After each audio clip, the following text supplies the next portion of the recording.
Welcome to சுகீஸ் kitchen. Lemon சாதம் எப்படி செய்யலான்னு பார்க்கலாம் வாங்க. நான் வந்து ஒரு உலக்கு அரிசி தண்ணியில் போட்டு வச்சுருந்தேன். அரை மணி நேரம் ஊற வச்சுக்கிட்டேன். இந்த கரண்டியில் 2 கரண்டி எண்ணெய் நான் ஊற்றியிருக்கேன். எண்ணெய் சட்டியில் அடுப்பை பற்ற வச்சு எண்ணெய் சட்டியை வச்சுக்கோங்க. கடுகு, உளுந்து, கடலப்பருப்பு, கருவேப்பிலை எல்லாம் போட்டு நல்லா பொரிய விட்டு சிம் பண்ணி வச்சுட்டு, வரமிளகாய் 2, ஒரு பச்சை மிளகாய் நான் போட்டிருக்கேன். ஏன்னா ஒரு 2 கலந்து போடுறப்ப நல்லா மணமாக இருக்கும். அது போட்டிருக்கேன். உங்களுக்கு முந்திரி பருப்பு வேணும்னா நீங்கள் சேர்த்துக்கோங்க, இல்லாட்டினா தேவையில்லை. மஞ்சத்தூள், பெருங்காயத்தூள், உப்புத்தூள் எல்லாம் அதிலேயே சிம்மில் வச்சுக்கணும், ஃபுல்லாக வச்சிடாதீங்க. நான் இஞ்சி வந்து சும்மா சீவுனது ஒரு பிஞ்சு போட்டிருக்கிறேன். எல்லாம் போட்டு நல்லா வதக்கி விட்டுருங்க. வதக்கி விட்டு அடுப்பை ஆஃப் பண்ணிடுங்க.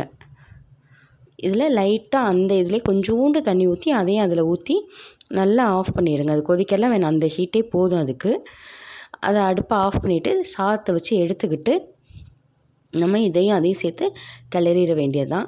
இப்போ நம்மளுக்கு ஈஸியான சுவையான lemon rice ready. Thanks for வாட்சிங்.